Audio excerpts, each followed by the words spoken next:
Welcome to another episode of the Body Wisdom Podcast. I'm so excited to be here with you all again today. And if you're watching this on YouTube, you get a little treat. You get to see a little video of my dog, Millie, sleeping in the background. She is so adorable. And she honestly gets so regulated and so relaxed when I'm like speaking on my podcast or when I'm working with my clients.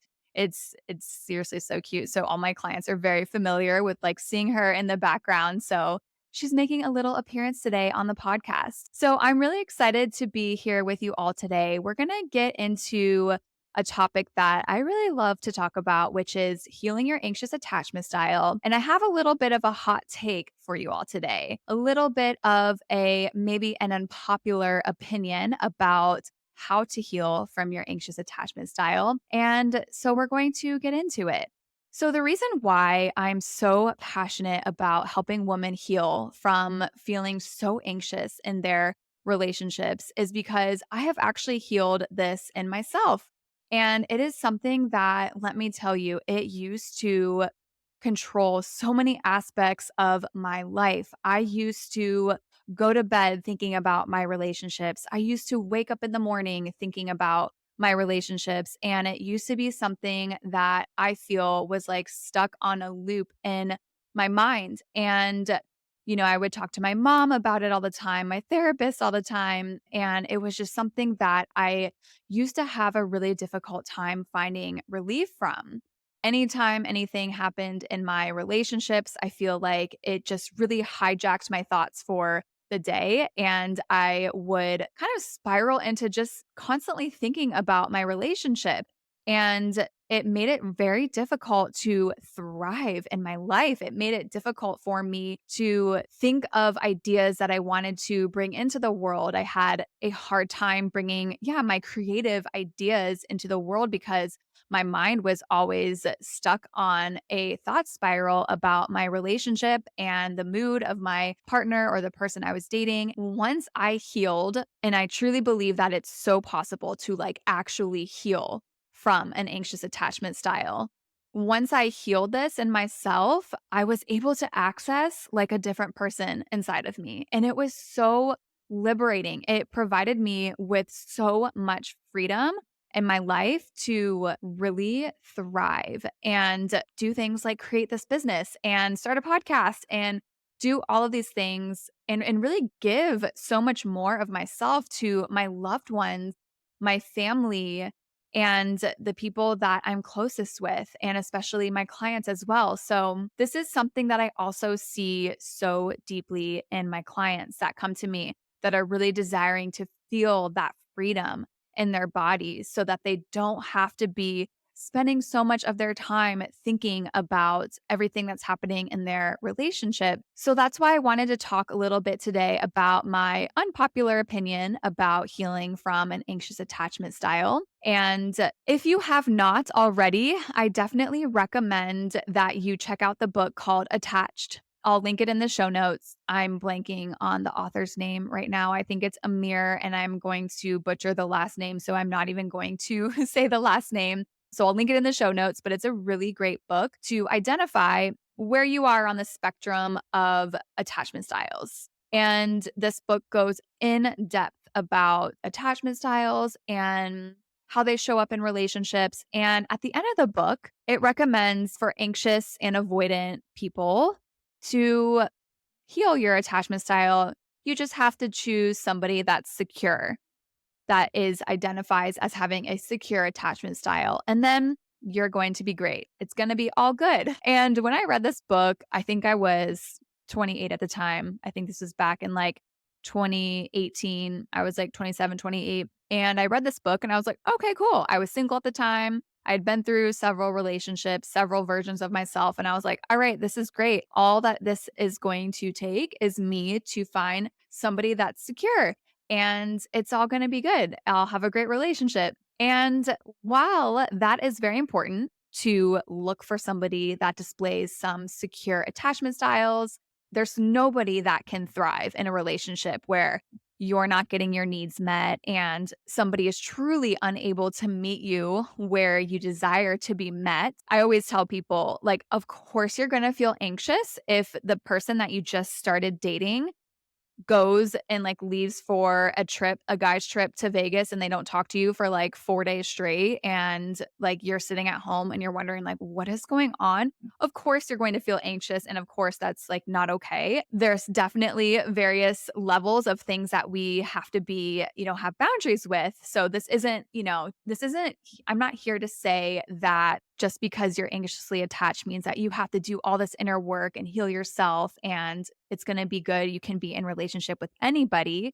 That's not the case. But the reality is that we all have these attachment styles and not everybody is going to identify as secure.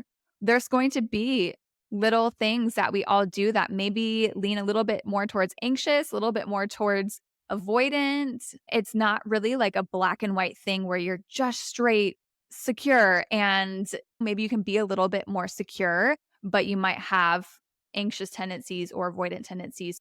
When it comes to really healing your anxious attachment style, you are not going to heal your anxiety just by being in relationship that identifies as mostly secure. And this is a really helpful piece of information because it kind of goes against what I typically see out there, like what I have seen in books and what I've seen in certain advice. Because when you have these relationship anxieties, you are still going to feel anxious even with somebody that is more secure.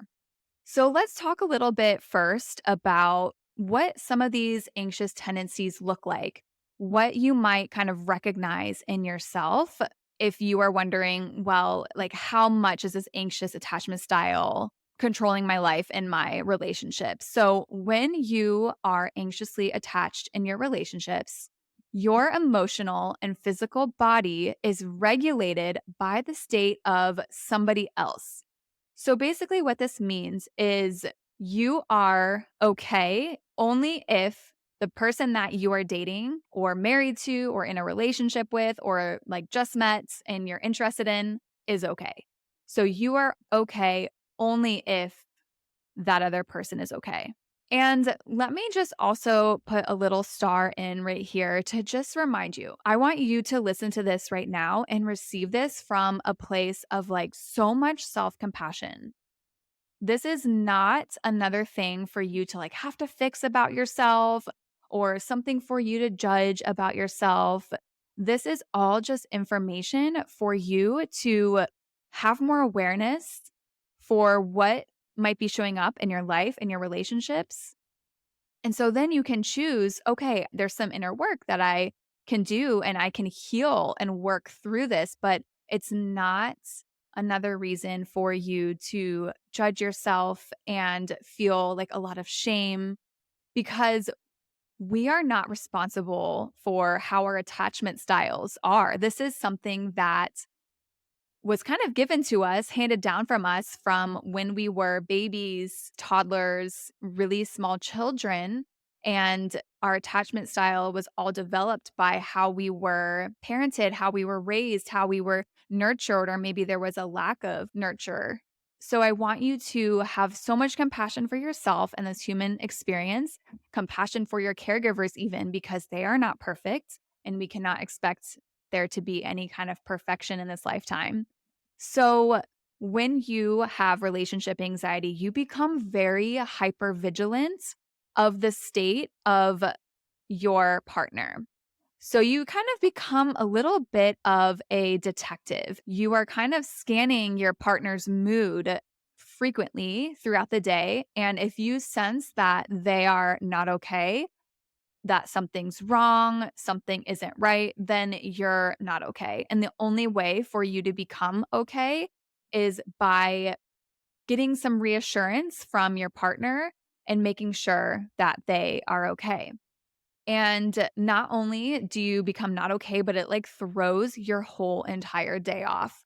You can't really think about anything else except how maybe crappy you feel or just like not good you feel because you're not really getting that reassurance and like that co regulation from your person in your life. This is truly happening because there is a lack of ability to self soothe your body, your physical and emotional body. So, again, that comes from how we were raised as infants, babies, everything that happened in our very, very early lives that was shaped by our parents or maybe lack of parents and whoever our caregivers were. And you become when you're this very hyper vigilant about your partner, you become like really preoccupied with, are they showing up for me? Are they able to be there for me? Are they emotionally, unavailable right now? Are they going to be able to validate my mood? Like, are they going to, like, I'm not feeling very good. Can they be there for me to validate me? This makes you feel generally really unsafe because your mood and just your ability to regulate is based off of if somebody else is able to regulate you and help you feel safe. So just want to remind you that this has nothing to do with you or if there's nothing wrong with you. This is all because you were not taught how to self-regulate when you were a baby, a child, and throughout your adulthood. And so what happens is when you notice that your partner is not okay, maybe there was conflict in the relationship and your partner wants some space because they just want some space to kind of take a deep breath, to regulate themselves, to kind of bring themselves to feel okay. All of a sudden, you become not okay. You don't feel safe and you feel like a lot of maybe visceral reactions. A lot of times, women say that when they get in this state, they become very hyperactive and very mobilized because they desire to seek safety in the relationship. And again, the only way that they feel safe is by making sure everything's okay in the relationship. So when there's space, it feels uncomfortable. It feels scary. It's like goes against every single thing that you are because you're like, "Oh my goodness, I'm not safe because this person that makes me feel safe is going away from me and I don't know what to do." And so I'm going to desperately ask them to talk about things when they clearly just want like a little bit of space to feel okay. I'm going to beg them to talk to me because I cannot find safety on my own to get some space myself, that I need to talk to them like ASAP so we can get this figured out. And that can start to come across as like, maybe feeling really desperate, feeling really clingy, wanting answers right away, just like going straight to the person and just saying, "Okay, we got to talk about this. We got to figure this out. I need to talk things over because if you get space, then I'm going to sit here and I'm not going to be okay." Let me tell you, I went through this so much when I was in my 20s, early 20s, late 20s, early 30s. This was very hard for me. And I know that it can be so difficult for so many women. Again, this is not something for you to judge or shame yourself. Like, there's nothing wrong with you if you feel this way. Some other things that might show up when you are in this hyperactive, very mobilized state of being, when you're kind of thrown off of your center because something just isn't right in your relationship, you will feel like you are become really micromanaging. And that's because when you micromanage and you control everything around you, it makes you feel like you are okay. Because if you can control and micromanage things around you, then that is going to keep you okay because that means that nobody's mad at you, everything's okay. So you might notice like some of this micromanaging tendencies coming up, also like people pleasing, because there's a big fear of abandonment and anybody kind of running away from you or not being happy with you. So the easiest thing to do instead of like facing that fear is to people please and to go into that fawn response where you are just doing whatever it takes to make sure that that person is okay. So you're sacrificing your own needs to make sure that everybody else around you is okay, but yourself. And this is all just so helpful to, again, bring awareness to.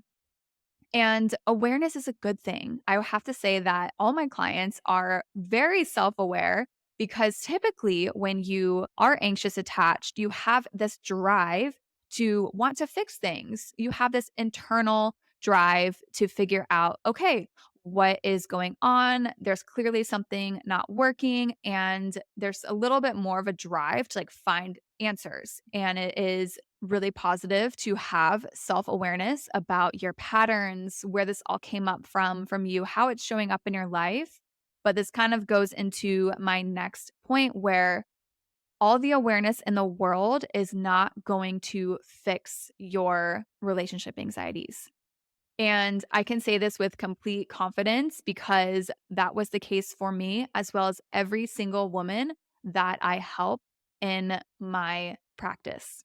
That is because when you are anxiously attached, you're constantly up in your mind. And so awareness isn't really going to fix anything. It doesn't help me to be aware that like I get crazy when my boyfriend or husband asks for space after conflict. What does that do for me? It doesn't really do anything. It's like, okay, so I know that that happens. Let me journal about it. That kind of feels like a little bit of a release. Let me talk about it with my friend's therapist mom. Kind of helps a little bit, but I still feel stuck in my head. Let me try to meditate on it. Okay, that actually makes it even worse because now I can't stop thinking about it. What's going to actually help heal is by dropping into your body and going through the somatic work to release the grip that you have on other people, making you determining whether or not you feel okay. The somatic healing work to learn how to self soothe your body and show up for your inner child. I've been an occupational therapist now for almost 10 years. There is such a connection between how we operate in the world and everything that our body has been through, how our nervous system was shaped in childhood, adulthood. It's all about the body. And when you are first learning how to self regulate and self soothe your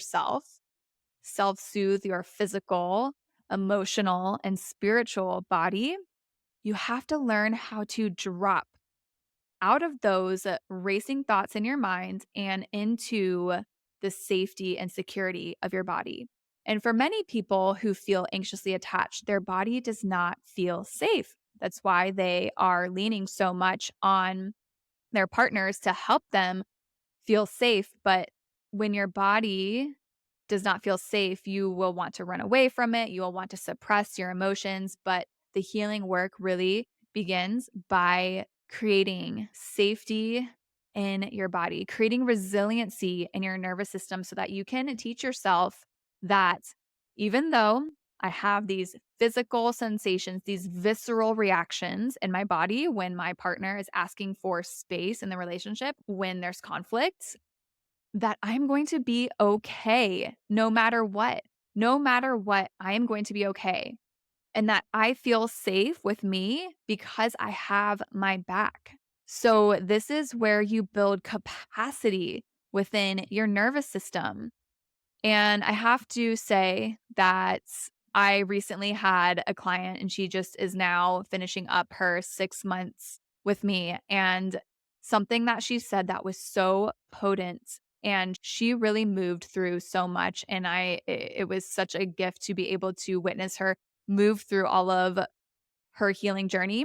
But what she said when she started, she was kind of dating somebody new, and she said that it feels so good to feel so safe in my body that I am going to be okay if this relationship does work out and if it doesn't work out. And either way, I'm going to be okay. And that is truly the most liberating place you can be in. And it's so possible for you. It's so possible for everybody. It all begins by connecting back to your body, creating safety within your body. The goal is never about finding this like perfectionism within where we just feel all perfect with our ups and downs in life all the time. It's definitely not about that, but rather, can we ebb and flow? Can we move through these ups and downs of life while feeling a little bit okay and embracing the duality of life where, it's up and down, and as long as we feel safe in our bodies, we can move through that.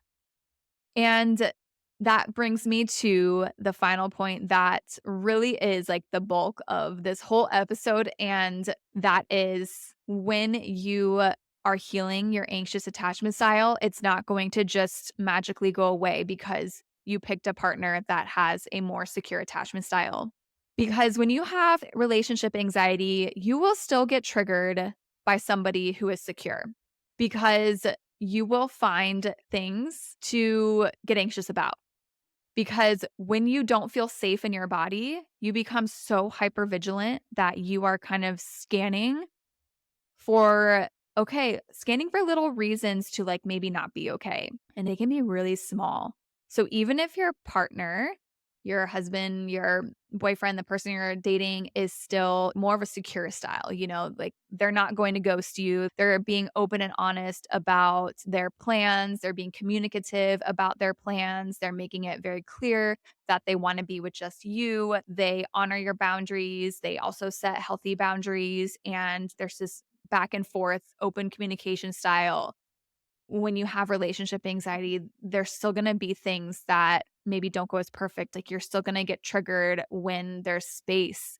You might spend all weekend with this person, but then when you go back to work on Monday and you have all that space, and even if the weekend went great, you're going to be at work on Monday kind of wondering like, oh my goodness, like what if they don't want to be with me though? What if the shoe is going to drop? What if all of a sudden they decide they don't want to be with me anymore? It's just part of the healing journey when you have more of an anxious attachment style. So it is still just as important to create safety within your body, or else there's the possibility of pushing away a secure partner because you don't feel safe in your body. And while I do think it is, again, good advice to, especially if you're single and you're dating, to look for people, of course, that have a more secure attachment style. The reality is that there's a lot more people out there that have an avoidant, anxious, or disorganized attachment style than there are secure people. Because again, we were not raised by perfect humans. Nobody can expect their parents to like raise a perfect person. So again, you can pick somebody that is a little bit more secure, but can an anxious and avoidant attachment style work out in a relationship? Absolutely. If there's communication there, and if there is conscious choices that you are choosing each other, and there's openness to working on healing this together, then absolutely, it can most definitely work out. So I just wanted to also kind of throw that in there as well, because yeah, again, it's not about just choosing somebody that is just secure and then all of your problems just go away, because it can be tempting. It can be very tempting as somebody who is anxiously attached to look for somebody to take their problems away. Because again, when you're searching to be soothed by somebody else, of course you're going to look and hope that there's somebody out there that's just going to magically fix you and make you feel soothed all the time and reassure you at the drop of every hat. And I wanted to talk a little bit about my relationship, because I find that it can be, it's always helpful to kind of hear what other people have experienced and been through. And when I first started dating my current partner, we started dating a few months after my father had passed away, which was something that I would like to open up more, maybe in another podcast episode, but it is something that was insanely pivotal in my life. It was, and it still is, the biggest grieving experience I've ever had to live through. And Let me tell you, when I met my current partner, that I hoped that he would take all of that grief away from me. I am not lying. I was like, "Oh my goodness. Wow, he's making me feel so good." And then, 6 months, a year after that, I had to face a lot of the healing work that I put off because somebody was kind of fixing me and helping me feel better. And so it was a big reminder that we cannot rely on other people to soothe our bodies and to give us that reassurance that actually our bodies are just craving for us. And again, it all comes back to the body. We can spend a lot of time meditating, journaling, going to traditional talk therapy, understanding our patterns. But what's really going to be the ultimate healer for this is your body. So I hope this episode was really helpful for you to learn that there's nothing wrong with your attachment style. Like, it is not this problem about you to judge, to shame, to feel like you just have to go in and like fix and that something is broken within you. It's something that all of us have to take a look at on the inside and recognize that this is our responsibility, that we can take radical responsibility for healing our attachment style so that we can show up in the best version of ourselves in our relationships. And that it all comes back to the body, healing our attachment styles through our bodies, through releasing what no longer serves us, and then learning how to soothe and resource your physical, emotional, and spiritual body. So I hope this was helpful. And I, again, am just like so excited to connect with you all. If you have any questions about the Body Focused Healing Program, you can send me a DM on Instagram or you can check out the link in the show notes.